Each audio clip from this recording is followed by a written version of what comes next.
Nous allons poursuivre aujourd'hui, comme promis. Après les méthodes d'initiation, nous allons aujourd'hui commencer par les conséquences, ce qui arrive à toutes ces personnes possédées par les esprits des eaux. Mais j'aimerais également préciser qu'il y a des hommes et femmes qui ont donné leur vie à Christ. J'aimerais dire que lorsque vous recevez Jésus dans votre vie comme Seigneur et Sauveur, la présence de Christ dans votre vie, c'est les débuts déjà de la délivrance. C'est pour cette raison que certains prédicateurs ont eu à dire que vous êtes nés libres et délivrés. Parce que la nouvelle naissance permet à Jésus-Christ, par le Saint-Esprit, d'habiter en vous. Le Saint-Esprit ne peut pas habiter le corps d'une personne sans pour autant y apporter une retouche, une modification, puisque le Saint-Esprit, c'est la lumière. Satan, c'est les ténèbres. Là où il y a la lumière, les ténèbres sont chassées. D'ailleurs, les scientifiques ont déjà expliqué qu'à vrai dire, les ténèbres n'existent pas. Parce qu'en soi, les ténèbres, c'est l'absence de la lumière. Sans l'absence de la lumière, les ténèbres ne peuvent pas exister. Il y a une différence entre l'obscurité et les ténèbres. Un jour, nous vous donnerons les détails là-dessus. Ceux qui ont été au banc de l'école ont compris. Parce que regardez, lorsqu'il fait jour, il n'y a pas de ténèbres. Lorsque le soleil se couche, l'obscurité apparaît. Donc, pour avoir le noir, il faut tout simplement que la lumière se retire. Dans la vie d'une personne qui n'a pas Jésus, il y a les ténèbres. Parce que Jésus-Christ, c'est la lumière, Satan, c'est les ténèbres. Et dès l'instant où Jésus-Christ entre dans votre vie, automatiquement, il apporte la lumière et les ténèbres se dissipent et les ténèbres disparaissent. Donc, la délivrance d'un chrétien commence le jour où la personne a reçu Jésus dans sa vie comme Seigneur et Sauveur. On appelle cette opération la nouvelle naissance, la vraie, pas la fausse. Alors, vous vous poserez des questions. Pourquoi avez-vous rencontré certains hommes et femmes, ces disant chrétiens, mais lorsqu'il y a eu des prières intenses, ces gens sont tombés. Il y a eu manifestation démoniaque dans leur vie, alors qu'ils se disent chrétiens il y a 10 ans, 8 ans, 15 ans, voire 20 ans. C'est tout simplement parce qu'ils se disent chrétiens par l'extérieur. Ils viennent à l'église en tenant leur Bible, mais ils n'ont jamais abandonné la vie du péché. Celui qui dit qu'il a reçu Jésus dans sa vie comme Seigneur et Sauveur et qui continue dans le péché, continue dans les ténèbres. Parce que le péché, c'est les ténèbres. L'hypocrisie, c'est les ténèbres. L'orgueil, c'est les ténèbres. La fornication, c'est les ténèbres. Tout ce qui est péché, c'est les ténèbres. Alors, tu peux te dire chrétien, mais tant que tu vis dans les ténèbres sont dans ta vie. Jésus-Christ, en ces moments-là, il est absent. Tu n'es chrétien que des noms. Il ne t'apporte pas sa lumière. Tu restes dans les ténèbres. Voilà pourquoi tu demeures possédé. Voilà pourquoi, dans ta vie, rien ne marche. Et tu commences à chercher la délivrance ça et là. Les conseils spirituels que je donne à ces genres de personnes qui vivent continuellement et permanemment dans le péché, avant de chercher leur délivrance, qu'ils cherchent d'abord la vraie repentance, qu'ils renoncent à la vie du péché, qu'ils mettent de l'ordre dans leur vie spirituelle pour que Jésus-Christ, la lumière, puisse éclairer leur vie, pour que Jésus-Christ, la lumière, entre dans leur vie et qu'il chasse les ténèbres. La présence de Christ dans ta vie, mon frère et ma sœur, c'est le commencement de ta délivrance. Si nous lisons Romains, chapitre 10, à partir du verset 9 jusqu'à 10, nous découvrons ceci. si tu confesses de ta bouche le Seigneur Jésus, et si tu crois dans ton cœur que Dieu l'a ressuscité de mort, tu seras sauvé. Car c'est en croyant du cœur qu'on parvient à la justice, et c'est en confessant de la bouche qu'on parvient au salut. Nombreux n'ont jamais mis Romains 10, en pratique. Il faut confesser de ta bouche le Seigneur Jésus-Christ. Celui qui reçoit Jésus-Christ dans sa vie comme Seigneur et Sauveur doit confesser de la bouche, doit dire « J'accepte Jésus-Christ comme l'unique Maître, l'unique Dieu dans ma vie.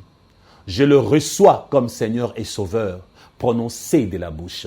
Parce que tu as cru du cœur, c'est à l'intérieur de ton cœur, tu as cru en lui, mais tu dois prononcer avec tes lèvres.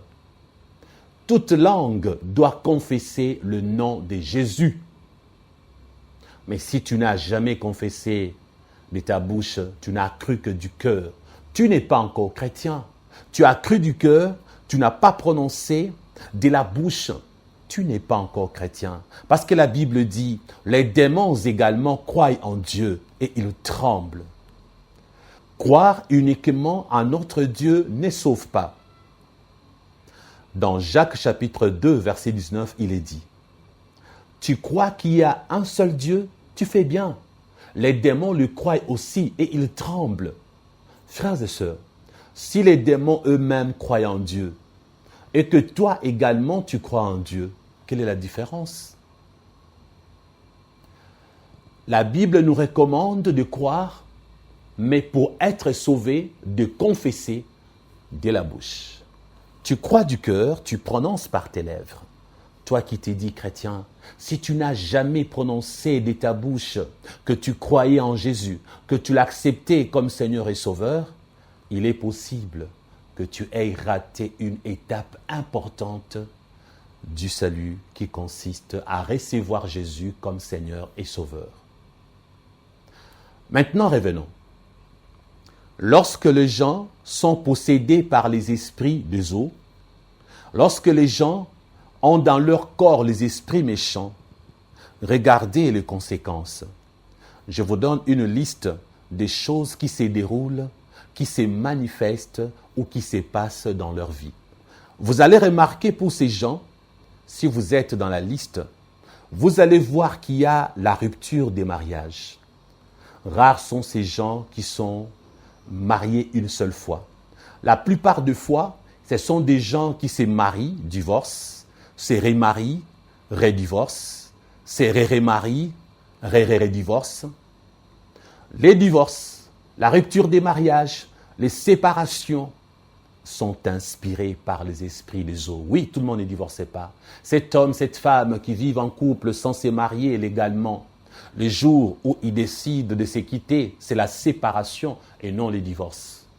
Ces esprits provoquent également la perte des désirs pour les partenaires qui sont ensemble, coutumièrement mariés, légalement mariés ou religieusement mariés, si on peut dire ainsi. Vous allez voir qu'au départ, vous vous désirez ardemment, intensement, mais depuis un certain temps, ta femme peut se déshabiller. Tu ne bandes pas, tu n'es pas excité. Tu la vois nue, mais tu ne sens rien. Et quelquefois, cela provient aussi de ces esprits. Parce que de façon naturelle, quelques querelles, quelques mécontentements, quelques problèmes peuvent réduire votre activité sexuelle, c'est naturel. Mais lorsque c'est en permanence, la perte des désirs complets, tu ne désires plus ton mari, tu ne désires plus ta femme. Maintenant, ce qui t'arrive, c'est les envies pour aller voir ailleurs. C'est provoqué par ces esprits qui veulent te pousser à l'infidélité. Eux-mêmes vont faire de sorte que ton partenaire soit au courant de ton infidélité pour qu'à la fin, puissiez vous séparer. Frères et sœurs, faites attention. Ils sont également les inspirateurs des abus sexuels dans le songe ou dans le pensée. S'ils te troublent dans le pensée, frères et sœurs, ils savent que tu vas pécher en permanence.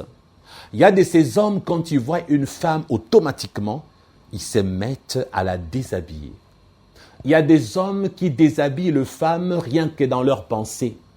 Il y a des hommes, lorsqu'une femme passe, ses yeux ne doivent que s'arrêter sur le postérieur de cette femme. Donc, il y a des hommes, tu passes ses yeux directement sur ton stéatopigie. Je pense que vous avez compris. Automatiquement, ils regardent le derrière. Et le deuxième endroit où certains hommes fixent leur regard, c'est la poitrine. Et le troisième endroit, c'est l'intérieur des cuisses d'une femme. Voici les trois endroits que les hommes regardent le plus souvent lorsqu'ils sont attirés par les désirs sexuels ou lorsqu'ils se sentent séduits par vous, madame, mademoiselle. Certaines femmes pensent que le visage est la priorité chez les hommes. Pas forcément. Parce qu'il y a des femmes, lorsque tu ne fixes que son visage, tu ne regardes que sa tête, en tout cas tu as envie de vomir. C'est la vérité. Il y a des femmes comme ça. Ce n'est pas pour les insulter, ce n'est pas pour les injurier, mais moi je prêche la vérité même si elle blesse quelquefois. Il n'y a pas longtemps ici, parce que moi je suis marié, vous connaissez ma femme, je ne suis pas là pour admirer les femmes des autres ou les jeunes jolies femmes, mais au moins j'ai remarqué quelqu'un qui avait amené sa fille pour faire un travail quelque part, et lorsque la personne arrivait en la regardant par derrière, parce que, disons, vous voyez quand vous êtes derrière la personne, vous dites cette morphologie cache certainement un très beau visage. Elle doit être une jolie fille. Mais quelle n'a pas été ma surprise lorsque je me suis retrouvé en face de la jeune fille? J'avais tellement envie de fuir. Je me suis dit, mais Seigneur, excuse-moi, tu as créé Adam et Ève. Mais aujourd'hui, nous les hommes engendrons, concevons nos enfants en faisant les rapports sexuels.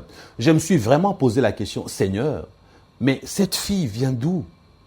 Cette tête, ces visages hideux, ça me faisait tellement mal aux yeux. Vous savez, il y a ces laideurs qui font tellement mal aux yeux que vous avez envie d'aller rincer vos yeux ou les laver avec de l'eau. Sinon, vous deviendrez aveugle. J'ai dit, mais non, mais attends, je ne peux pas dire qu'elle était... Je ne dis pas... Bon, je ne sais pas si vous me comprenez, mais pour dire vrai, en tout cas, sa tête donnait envie de fuir. Il y a même de ces laideurs, quand vous le regardez, vous avez même envie de mourir. Vous dites, mais non, s'il faut vivre pour regarder ce genre de visage, vaut mieux trépasser. Pas vrai? Alors, frères et sœurs, oui, il y a aussi des hommes comme ça. Quand vous les regardez, oh, vous dites, mais pardon, je n'ai jamais vu une créature aussi hideuse. Il y a certains visages qui manquent de forme. Il y a certains visages qui vous repoussent, qui insultent même vos yeux. Tes yeux se sentent tellement insultés par cette laideur, tu fuis. Alors je disais, certaines femmes ne sont pas attirantes. Voilà pourquoi la Bible a précisé pour Esther qu'elle était belle de figure et de corps. La Bible mentionne cet aspect des choses tout simplement parce que la Bible sait qu'il y en a qui ne sont pas belles par leur corps et qui sont jolies par leur visage. La Bible elle-même sait qu'il y en a d'autres qui sont jolies de visage et aussi belles par leur corps. Lisons Esther chapitre 2 verset 7 et découvrons. Il élevait Hadassa qui est Esther, fille de son oncle, car elle n'avait ni père ni mère. La jeune fille était belle de taille et belle de figure, frères et sœurs. Belle de taille pour dire son corps, son apparence extérieure, et belle de figure. Donc la Bible précise parce que ce que je vous dis est vrai. Il y a de ces jeunes femmes qui sont jolies de visage, mais le corps vraiment ne vous intéresse pas du tout. Donc j'ai donné ces détails pour vous dire que souvent les femmes pensent que les hommes ne fixent que leur regard, leur visage.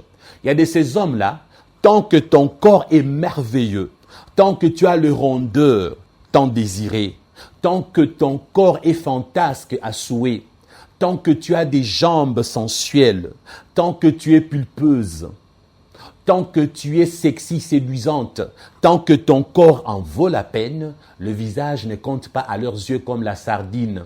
Rien que par ton corps, ils se sentent emportés. Rien qu'avec ton corps, ils ont besoin de coucher avec toi comme manger la sardine qui n'a pas de tête. Voilà, les esprits des eaux également ne se contentent pas que de ces gens qui sont beaux, de ces filles qui sont belles, mais elles approfondissent la beauté extérieure. Elles font de sorte que ces gens ces hommes qui n'aiment que regarder le corps des femmes, puissent voir que ces corps, c'est le corps qu'il faut. Tant que tu n'as pas touché à ces corps-là, tu as l'impression que ta vie ne vaut pas la peine d'être vécue. Il y a de ces hommes qui se sentent tellement attirés par le corps d'une fille, même si le visage ressemble à un monstre, à Satonge Bia. Son problème, c'est le corps dont il a besoin. Oui, les esprits des eaux poussent aussi les hommes vers les femmes qui n'ont rien à voir avec la beauté. Et certaines femmes mariées sont étonnées et disent, mais comment il a pu coucher avec cette fille qui ne ressemble à rien, qui est vilaine? Mais qu'est-ce qu'il a suivi chez cette femme hideuse? Madame, voici la réponse. Il a suivi le merveilleux corps avec de rondeurs que tu n'as pas. Il a suivi les longues jambes sensuelles parce que toi, tu ne l'attires plus. Les esprits des eaux ont fait de sorte que lorsqu'ils te regardent, qu'ils ne sentent plus rien, qu'ils ne se sentent plus attirés par ton beau visage, même si tu es tellement belle. Alors, comme il y a aussi des femmes qui sont belles de figure, avec une belle taille, alors en ces moments-là, certains hommes, quand ils se sentent attirés par ton corps, maintenant, ton visage lui donne ce qu'on appelle la prise de finition. Ton corps l'a attiré, ton corps l'a séduit, maintenant ton visage lui fait une prise de finition. Maintenant, comme tu es jolie, tu es belle, certains hommes se disent, je vais l'épouser. Et comme il va t'épouser rien que pour ta beauté, ce sont des mariages qui n'iront pas loin. Parce que lorsque tu vas commencer à faner, il va t'abandonner pour une autre, comme on change une fleur. Donc j'ai donné ces détails pour que vous puissiez comprendre que l'ennemi Satan, par les esprits des eaux, peut pousser deux personnes qui s'aimaient avant, qui se désiraient, qui s'attiraient physiquement, à ne plus s'attirer rien que pour les séparer par les infidélités, des déboires de tout genre. Sincèrement, le marié, quand vous sentez que vous ne vous attirez plus, je vous donne un conseil gratuit. Faites des jeûnes et prières. Commencez de prières intenses. Dis à Dieu, donne-moi les désirs de ma femme. Donne-moi de l'aimer et de la désirer, de ne vouloir qu'elle, s'il te plaît, mon frère. Entre en jeûne et prière, madame, fais de même. Parce que si ça vient de Satan, votre vie de couple n'ira pas loin. Alors, ces esprits provoquent les abus sexuels dans le songe et dans le pensée. Pourquoi dans le pensée? Je vous disais, il y a des hommes qui déshabillent les femmes. Tu passes, il t'a déjà déshabillé. Il y a aussi des femmes qui déshabillent les hommes. Il sera dit un jour, quand le pasteur Marcelo prêche, moi, c'est son corps que je regarde. Je le trouve tellement mignon. Je le trouve tellement beau. Il est tellement exquis, bon à déguster. Bon, cette fille se sentait attirée physiquement par cet homme. Donc, pendant que lui prêchait, la sœur n'était pas là. La sœur est en train de l'imaginer, est en train d'imaginer des choses. La sœur se voit sur un lit avec lui. À vous de tirer vos conclusions pour savoir si c'était de la possession démoniaque ou de l'attirance naturelle. Moi, je n'en sais rien. À vous de débattre là-dessus. On ferme la parenthèse. Beaucoup de gens ont des pensées polluées par le sexe, par des images pornographiques, même si tu n'as jamais regardé un film pornographique. Mais lorsque tes pensées sont polluées par le sexe, ce sont des péchés en permanence. Tu peux confesser tout de suite, 3 minutes après, tu te replonges dans tes pensées impures. Alors, Satan te maintient dans le péché en permanence. Fais des jeûnes et prières pour combattre et libérer tes pensées, car la Bible dit, nous ramenons toute pensée captive à l'obéissance de Christ. Lorsqu'on parle des pensées captives, comme le mot le dit, vos pensées sont capturées par Satan. Il ne connaît pas vos pensées, mais il vous injecte d'autres pensées qui salissent le vôtre et automatiquement, en acceptant les pensées impures provenant de Satan, vos propres pensées deviennent captives et impures parce que la Bible dit tu es esclave de la chose qui te domine. Lorsque tu es constamment dans la domination, lorsque tu te laisses faire par quelqu'un ou par quelque chose, tu deviens son esclave. Voilà pourquoi la Bible nous demande d'amener toute pensée captive à l'obéissance de Christ. Découvrons-le en lisant 2 Corinthiens chapitre 10 verset 5. Nous renversons les raisonnements et toute hauteur qui s'élève contre la connaissance de Dieu. Et nous amenons toute pensée captive à l'obéissance de Christ. Quand tu vas prier, utilise ces passages bibliques. Dis au nom de Jésus, j'amène toutes mes pensées captives à l'obéissance de Christ. Ramène tes pensées à l'obéissance de Christ. Arrête de te faire esclave de l'impureté, du sexe, de la saleté sexuelle. Libère tes pensées, prie, fais un jeûne et ordonne selon 2 Corinthiens, chapitre 10, verset 5, que tes pensées se soumettent à Christ. Si l'ennemi, par les esprits des eaux et d'autres esprits frères, prend vos pensées, ma sœur, en captivité, c'est parce qu'il sait qu'avec le pensée, vous pécherez en permanence et vous raterez même le jour de l'enlèvement de l'Église.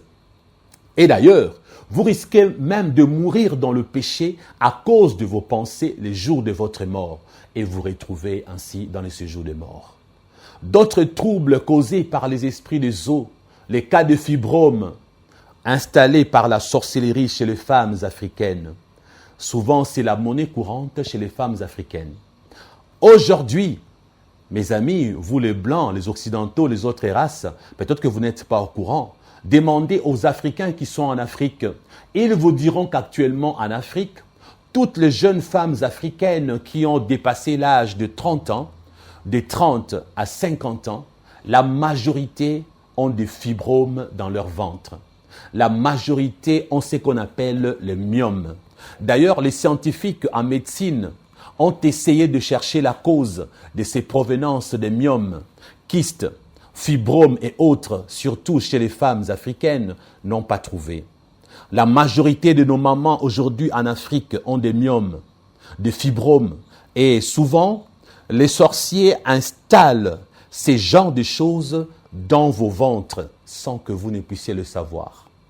Moi, j'ai expérimenté un cas de quelqu'un de la famille qui avait un ventre plat, jeune fille, 28 ans, et qui n'avait pas atteint 30 ans. Je vous assure, frères et sœurs, à moins de 30 ans, à peine 28 ans, elle s'est mariée. J'ai assisté à son opération 6 mois après. Le docteur m'a permis d'entrer dans la salle d'opération pour voir la masse qui sortait de son ventre alors qu'elle n'avait que 28 ans.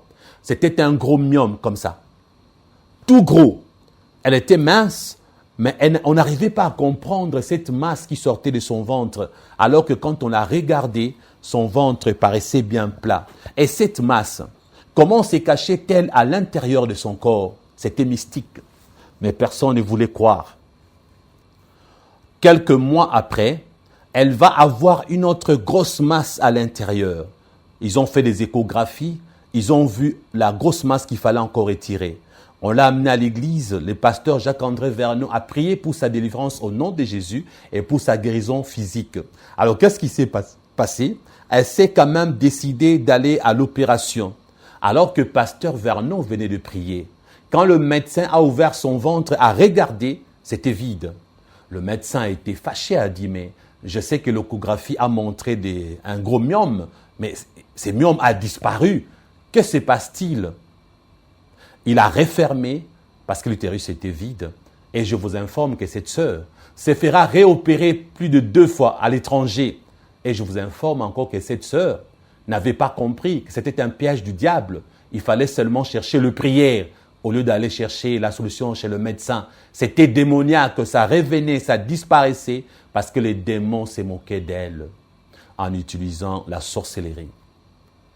Il y a les cas de stérilité comme cause et conséquence. Il y a le mariage instable, le mariage à problème. Vous n'avez pas décidé de divorcer ni de vous séparer. Mais malheureusement, vous êtes instable. Ça ne marche pas dans votre vie de couple. Vous ne vous entendez pas trop. Vous ne vous comprenez pas assez. Les bagarres à midi, le matin, le soir. Parfois, vous ne dormez plus dans la même chambre. Frères et sœurs, la vie des couples devient acerbe. C'est devenu amer, mais vous ne voulez pas vous séparer parce que vous avez des enfants. Ce sont ces genres de couples où nous entendons dire « Pour l'amour de mes enfants, je reste avec lui. Pour l'amour de mes enfants, je reste avec elle. Comme je suis pasteur, je ne peux pas divorcer, je reste avec ma femme. » le mariage est instable. Ce sont les conséquences lorsque ces esprits polluent votre vie, votre existence. Que dire alors des actes de délinquance juvénile? Vous n'avez jamais compris pourquoi votre enfant ne se sent pas à l'aise chez vous à la maison. Pourquoi votre enfant est toujours là, ça et là, il part à gauche, il part à droite. Votre jeune fille qui découche, qui fait l'école buissonnière, vos enfants qui ne veulent pas étudier, alors que vous faites tout pour qu'ils étudient. Vous sortez beaucoup d'argent pour les frais académiques, pour les frais scolaires, vous les inscrivez dans les écoles VIP. Qu'est-ce que vous ne faites pas pour vos enfants? Mais ils sont en train de suivre les trajectoires inconnues que vous ne maîtrisez pas. Vous vous dites, mais moi, je n'ai pas vécu comme ça. Pourquoi ma fille vit-elle comme ça? Pourquoi la délinquance juvénile chez mes enfants? Frères et sœurs, vos enfants sont pris en otage par des esprits méchants. Frères et sœurs, les sorciers de vos familles peuvent atteindre directement vos enfants en les détruisant. Les parents sages doivent toujours prier pour la sécurité de leurs enfants. Les parents sages doivent offrir à Dieu leurs enfants de leur naissance, doivent faire des prières de consécration pour dire à Dieu, nous te confions nos enfants, Seigneur Jésus-Christ. Faites-les quand ils sont dans le ventre. C'est ce que moi je faisais pour ma fille. Je priais quand elle était dans le ventre de sa mère. Je l'ai confiée à Dieu. J'ai fait des prières spéciales avant qu'elle naisse. Priez pour vos enfants avant leur naissance. Si vous avez raté lorsqu'ils étaient dans le ventre de leur maman, priez alors à leur naissance. Si vous avez raté lors de leur naissance, priez alors durant leur croissance. Faites des prières spéciales pour vos enfants. Mais malheureusement, les Africains aiment que le problème arrive pour qu'ils puissent prier. Regardez les Africains. Ils attendent d'être malades avant d'aller à l'hôpital. Ils attendent d'avoir mal à la tête. Ils attendent d'avoir la preuve qu'ils sont malades, qu'il y a quelque chose de grave qui leur arrive avant de consulter un médecin. Par contre, l'homme blanc, en général, il sait qu'il faut consulter le médecin avant que la maladie n'arrive. Dans la mentalité africaine, on ne part à l'hôpital que lorsque c'est grave. Dans la mentalité occidentale, on visite les hôpitaux pour savoir si on a une maladie cachée quelque part dans le corps. De la même manière, spirituellement, les Africains cherchent à prier. Lorsque ça ne marche pas, l'enfant commence la délinquance juvénile. C'est le moment où le parent commence à chercher les pasteurs. L'enfant commence à fuguer. L'enfant est engrossé. L'enfant devient bandit, assassin. La fille dévergondée. Là, vous commencez à jeûner et à prier. Frères et sœurs, si un cancer est en phase terminale, malgré la chimiothérapie, malgré tous les soins médicaux possibles, chirurgie et autres, les patients finissent par mourir. De la même manière, il y a parfois des cas spirituels qui sont aux phases terminales. Il y a des fois, vos enfants déjà, avec le sida, les hépatites B, C, ils sont déjà au bout de la destruction. Il n'y a plus rien à récupérer. Vos prières ne serviront plus à rien si, à l'image d'un cancer, votre enfant est en phase terminale spirituellement parlant. Donc ne pensez pas que lorsque ça barde dans votre vie des couples, lorsque ça barde pour vos enfants, que les prières doivent forcément changer quelque chose. Dieu n'est pas incapable, mais Dieu respecte ce que lui-même a préétabli comme loi. Frères et sœurs, chaque chose a son temps, dit la parole de Dieu. Il y a un temps de vivre et un temps de mourir. Il y a un temps de chercher Dieu, il y a un autre temps de ne pas le chercher. Même il y a un temps quand vous le cherchez, ça ne sert plus à rien parce que vous avez atteint une phase critique. Dieu vous attend de l'autre côté comme le pauvre Lazare. Voilà pourquoi beaucoup de gens ont prié, on n'a pas eu de solution à leurs problèmes. Regardez Lazare, le frère, l'ami de Jésus. Jésus l'a ressuscité une fois, mais il a connu une seconde mort. Et pour la seconde mort de Lazare, on n'a pas cherché quelqu'un pour les ramener encore à la vie. Selon la loi de la nature, chaque être humain doit vivre et mourir. Même tous ceux que Jésus avait ressuscités lorsqu'il était vivant ont fini par mourir de nouveau. Ils sont morts après. Une fois on avait prié pour toi, ma sœur, Dieu avait agi. Mais lorsque tu as atteint une phase critique, c'est une étape de destruction et de ton départ. Tu vas mourir dans ton état de maladie. Ton enfant va crever. Alors n'attendez pas qu'il soit trop tard. N'attendez pas qu'il arrive un moment où la Bible dit chaque chose à son temps. Si ce n'est pas le temps pour Dieu de te guérir, ma sœur, mon frère, il refusera de te guérir parce que c'est à cause de toi qui n'a pas discerné le temps et les circonstances. Parce que la Bible dit, notre Dieu est un Dieu de temps et de circonstances. Cela veut dire que pour que Dieu fasse un miracle, il a besoin d'un temps donné, avec une circonstance donnée. Pour que Dieu donne une guérison, il a besoin de quelques circonstances données avec des temps donnés pour les associer. Mais Dieu ne refuse pas de faire le bien. Si vous lisez dans Daniel chapitre 2, verset 21, vous allez découvrir ce qui suit. C'est lui qui change le temps et les circonstances, qui renverse et qui établit le roi, qui donne la sagesse aux sages et la science à ceux qui ont de l'intelligence. C'est lui qui change le temps et les circonstances. Notre Dieu lui-même change le temps et les circonstances.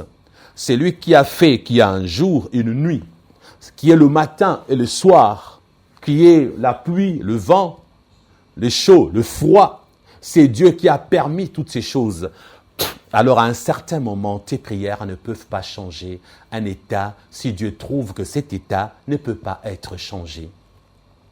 Apprenez à prier avant qu'il ne soit trop tard. Frères et sœurs, le meilleur moment de prier, c'est lorsque tout va bien. Le meilleur moment de demander à Dieu la stabilité de votre vie de couple, c'est lorsque vous vous entendez merveilleusement bien.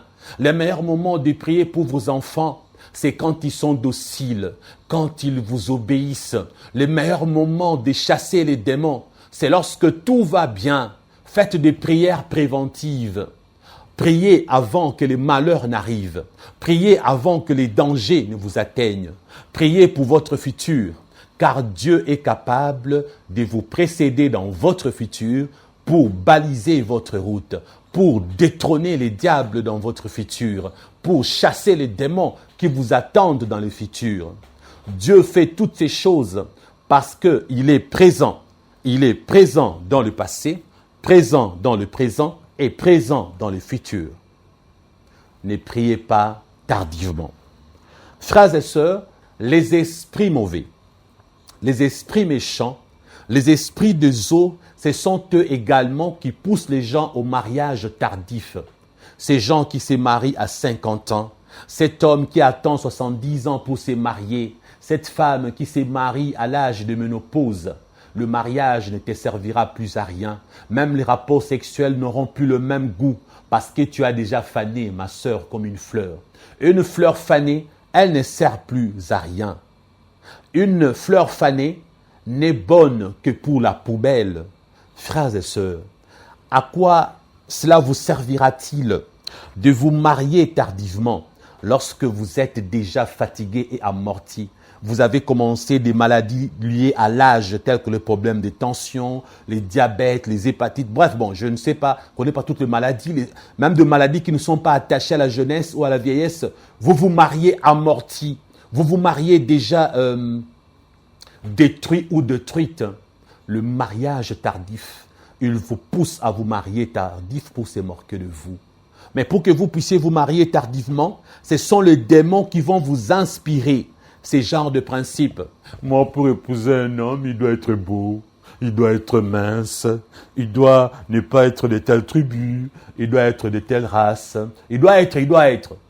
Tout le doit être là, ma sœur. C'est ça qui a fait que tu t'es marié à l'âge de 52 ans. Parce que les démons ont voulu que tu te maries tardivement. Alors, depuis tout le temps où tu cherchais un homme selon tes goûts, les démons savaient que ces gens d'hommes-là, toi, tu n'es pas leur catégorie. Ce qui me fait souvent rire, c'est d'entendre une sœur dire « cet homme n'est pas de ma catégorie ». Je lui pose la question « explique-moi, toi, quels sont les hommes qui sont de ta catégorie ?» Moi, il faut un homme très intelligent, très beau, professeur d'université, comme un ange. Il doit être... Alors, j'ai dit à la sœur « mais toi, si on regarde bien, les genres d'hommes dont tu parles là, professeur d'université, très beau, patati et patata, mais est-ce que pour ces genres d'hommes, ces types d'hommes, es-tu dans leurs critères? Parce que ces hommes-là aussi ont leurs critères. Peut-être que toi, tu n'es pas dans la liste de leurs critères. C'est ce qu'on appelle l'incompatibilité. Il y a des gens qui ont des listes de critères incompatibles. Tu es en train de chercher les types d'hommes qui ne te chercheront jamais. Tu veux épouser un type d'homme qui ne te demandera jamais en mariage. Tu vas coiffer la Sainte Catherine, comme on dit. Tu vas te marier tardivement à 50 ans. Lorsque tu vas commencer à dire, bon, bien-aimé, moi maintenant j'ai changé, je n'ai plus de type de critères, je cherche seulement un homme qui va m'épouser. Je cherche maintenant un époux, un homme tout court, n'importe qui, même un pousse-pousseur. Et c'est en ces moments-là qu'à l'âge de 50 ans, n'importe qui va t'épouser et tu auras une vie malheureuse. Parce qu'en soi, quand on se marie tardivement, à cause des démons, on ne pourra pas faire un bon mariage. De la même manière, toi aussi, messieurs, je ne sais pas comment tu es né, mais lorsqu'on te regarde, tu ressembles à toi-même, à personne d'autre. Maintenant, tu as des critères, j'aimerais une femme jolie, une blonde, une brune, une rousse, j'aimerais une diva. Est-ce que les divas, les rousses, les blondes, les femmes que tu cherches peuvent t'accepter toi dans leur liste de critères? La réponse parfois est non. Parce que lorsqu'on te regarde, tu ressembles à un homme qui doit épouser n'importe quelle fille, sauf une diva, sauf une rousse, sauf une princesse, sauf une reine, le genre de fille que toi tu cherches là. Alors accepte d'épouser le fille de ta catégorie, messieurs. Maintenant, si toi aussi tu exagères dans les critères comme les démons t'ont inspiré, des critères très compliqués, c'est à l'âge de 90 ans que tu vas te marier, tu ne pourras même plus avoir des enfants. Tu n'es pas Abraham. Vous avez des enfants qui ne vous obéissent jamais, par exemple. Des enfants entêtés et empotés, des têtes de mules. Les entêtements des enfants, parfois, ça provient des esprits impurs, des esprits méchants. Ces esprits de eau qui veulent que vous échouez votre vie de couple s'en prennent quelquefois aux enfants, leur annoncent le contraire de ce que vous leur enseignez. Ils vont pousser vos enfants à côtoyer les autres enfants déjà abîmés. La Bible dit les mauvaises compagnies corrompent les bonnes mœurs. Chers parents, commencez à veiller sur le compagnie de vos enfants. Il y a des parents qui laissent leurs enfants côtoyer n'importe qui. Ils ne contrôlent pas les amis de leurs enfants. Mon frère, ma sœur, attends quelques années. Les démons vont utiliser les mauvaises compagnies pour abîmer vos enfants. Dans 1 Corinthiens 15, 33, il est dit, « Ne vous y trompez pas, les mauvaises compagnies corrompent les bonnes mœurs. » Frères et sœurs, ton enfant ne sera pas bien éduqué si à l'école, elle a 90 amis mal éduqués. Ma sœur, ton enfant ne va pas t'obéir. Si dans son entourage, elle côtoie des filles qui disent, voilà ce qu'il faut faire, commence la vie des garçons très tôt, les mamans sont toujours comme ça, elles t'interdisent le sexe. Pour que vos enfants se soumettent, la Bible dit, pour sauver vos enfants, frères et sœurs, il est dit dans Proverbe 22, 6, ce qui suit. Instruis l'enfant selon la voie qu'il doit suivre, et quand il sera vieux, il ne s'en détournera pas. La base de l'éducation de votre enfant, c'est à l'âge de nourrisson. Oui, j'ai dit bien, lorsqu'il est nourrisson, c'est là où commence son éducation. Je vous en parlerai plus tard comment j'ai fait pour ma propre fille Believe lorsqu'elle était nourrisson. Nous avons commencé son éducation dès le berceau. Commencez l'éducation de votre enfant dès le berceau. 1 année, 2 ans, 3 ans après, vous allez vous rendre compte que la Bible dit « Instruis l'enfant selon la voie qu'il doit suivre ». Quelle voie veux-tu que ton enfant suive? La voie de Jésus. Commence dès qu'il est au berceau. Lorsqu'il commence à parler. Notre fille Believe ne sait pas encore prier, mais on le dit souvent avant de dormir, prions. Et on se met à prier. Elle nous entend prier. Plus elle va commencer à avoir les consciences, elle aura le mot-clé de la prière. Elle sait que mes parents prient en commençant leur prière en disant « Seigneur Jésus ». Elle aussi, elle commencera un jour par « Seigneur Jésus ». Nous te louons, nous t'adorons, nous te bénissons. Elle aura tous ces mots-clés dans sa tête. De la même manière, l'enfant apprend à parler. Apprenez aussi votre enfant à apprendre à prier. Lorsqu'il apprend à parler, il retient certains petits mots, des bribes de phrases. De la même manière, lorsque vous priez avec votre bébé de 1 année, 2 ans, 3 ans, de la même manière, il apprend à parler, il apprendra aussi à prier en écoutant le mot-clé des prières qui sortent de votre bouche.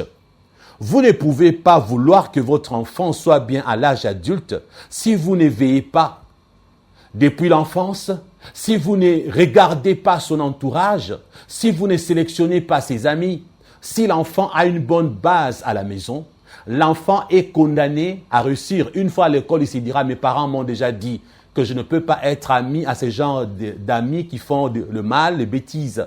Mes parents m'ont instruit. On va m'abîmer à l'extérieur. Un enfant averti par le Saint-Esprit sera protégé par votre instruction pour ne pas écouter les bêtises de l'extérieur. Mais s'il n'y a pas des instructions, s'il n'y a pas d'encadrement, l'enfant ne sait pas que c'est mauvais parce qu'un enfant apprend tout, le mal et le bien. Quand il est à l'extérieur, il apprend le mal, il ne sait pas que c'est le mal, vous n'êtes pas informé, il va se mettre à pratiquer le mal et après quand il sera adulte, trop tard. Exemple. Les parents africains qui ne veulent pas parler sexualité avec leurs filles, les petites filles, les filles de 4 ans, 6 ans, parce qu'ils ont honte. Prochainement, je vais aussi faire des commentaires là-dessus. Mais rapidement, j'aimerais vous dire ceci. Lorsque maman, tu te gênes pour dire à ta fille que les règles existent, pour dire à ta fille que son zizi, son sexe, ne doit pas être touché, ne sois pas surprise que ta fille soit violée par son cousin. Parce que si ta fille ne sait pas qu'il faut éviter les garçons, un jour un cousin, une fois elle va aller en vacances quelque part chez un oncle, le cousin va dire « suis-moi dans la chambre ». Et là, dans sa chambre, il va la violenter, la violer ou lui apprendre la vie des sexes. Mais si ta fille avait l'instruction selon laquelle il ne faut jamais accepter d'être isolé avec un garçon, même s'il est ton frère, ton cousin, ton oncle, n'accepte pas un endroit fermé avec un homme, car quelque chose peut arriver. Les garçons peuvent introduire son sexe dans ton sexe et ça va te faire très mal. Et quand l'enfant est déjà une petite fille de 4 ans, 5 ans, 6 ans et apprend que les garçons, on doit jouer avec en public, que le garçon, on doit jouer avec eux, que là où il y a tout le monde, il ne faut pas s'isoler avec les garçons, sinon ils vont prendre leur sexe et introduire dans le sexe de la petite fille en question, ça va faire très mal. L'enfant, la fille se dira que pour que je n'aie pas mal dans mon sexe, il faut que je joue avec les garçons que devant tout le monde, pas en privé, dans un coin, dans un recoin blafard. C'est une base d'éducation. Donc il y a des mots-clés, des explications clés qu'on donne aux enfants pour que le malheur ne leur arrive pas. J'ai un jour instruit une maman, je lui ai dit, puisque nous avons enregistré certains hommes qui ont abusé de leur propre fille, j'ai dit à une maman, tu dois dire à tes filles, personne ne doit toucher vos zizi, que aucune personne ne touche votre sexe à part moi, votre maman, pour que je vous lave. Chère maman, n'autorisez pas les garçons aînés de laver leur petite sœur. Si votre garçon de 12 ans a l'habitude de laver sa sœur de 7 ans, en regardant toujours son joli zizi tout neuf, beau à regarder, il va se sentir excité. Et même de façon involontaire, il sera attiré par sa petite sœur. Il n'existe pas de limite dans l'attirance sexuelle. Oui, un frère peut être attiré par sa sœur à cause de ses parties intimes qu'il a vues et qu'il a admirées merveilleusement. N'exposez pas vos enfants à l'inceste. Un garçon ne doit pas laver sa sœur. La personne qui doit laver une fille, ça doit être sa grande sœur ou vous-même la maman. Évitez aussi au père de laver les petites filles qui sont leurs enfants à des 12 ans, 13 ans. Parce que regardez, ces hommes qui sont habités par les démons, lorsqu'il va laver sa fille de 11 ans, regarde son zizi, c'est tellement beau, ses seins satinés. Les démons vont l'exciter et lui dire, elle est tellement jolie, pourquoi ne pas coucher avec elle? Et si cet homme ne peut pas se maîtriser, possédé qu'il est, il va se retrouver demain en train d'abuser sa propre fille. Alors il y a des précautions, frères et sœurs, mais il y a aussi l'intelligence et la sagesse parce qu'à part prier, il y a aussi des choses à faire. Les prières ne peuvent pas tout changer.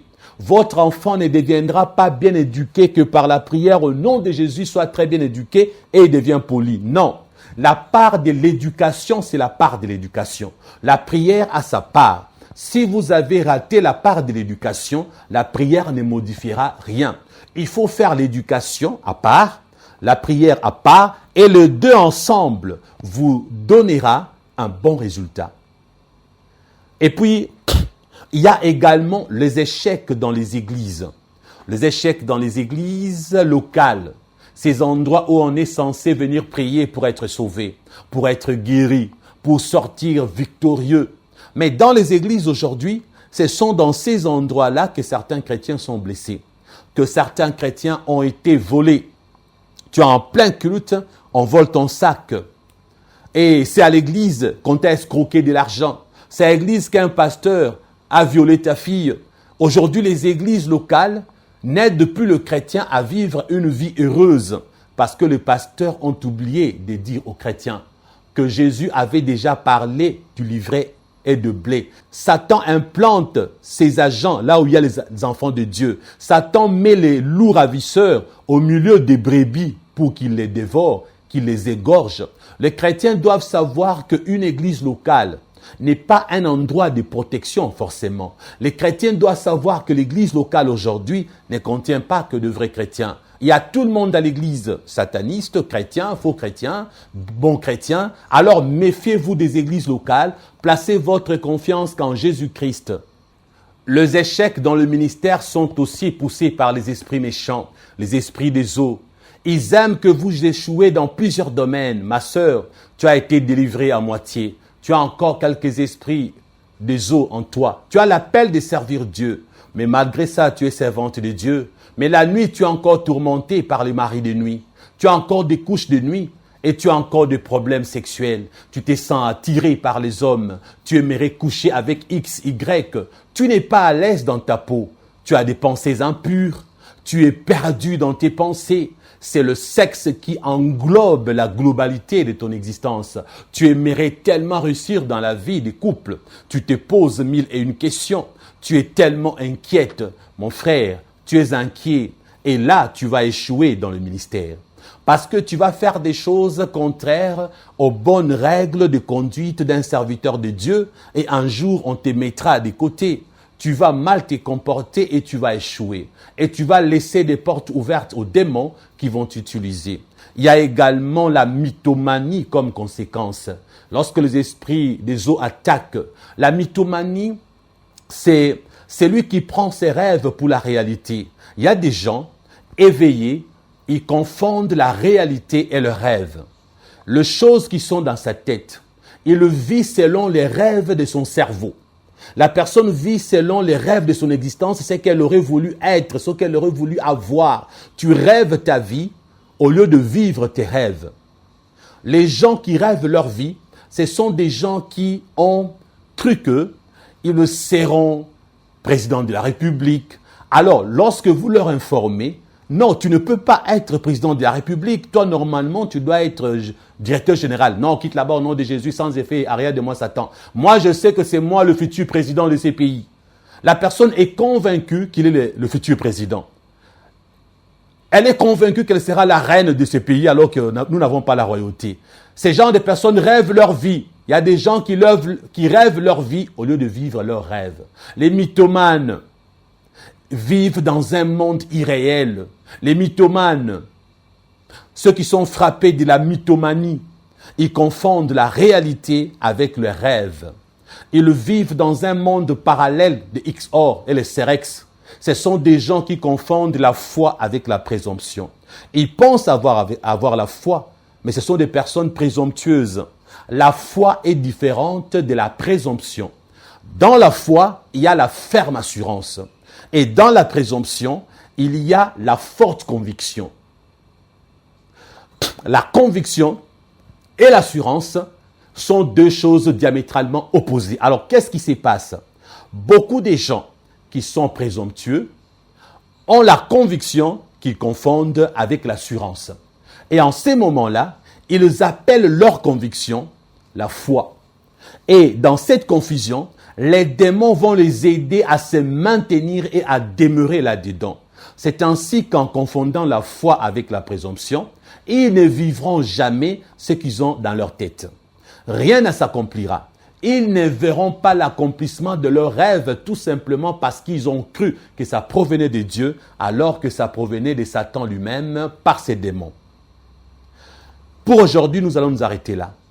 Et dans la 3e séance, prochainement, nous allons parler de comment vaincre les esprits des eaux, comment prier pour être libéré, comment passer à la délivrance. Ça sera, je crois, si possible, notre dernière séance. Que Jésus-Christ vous bénisse.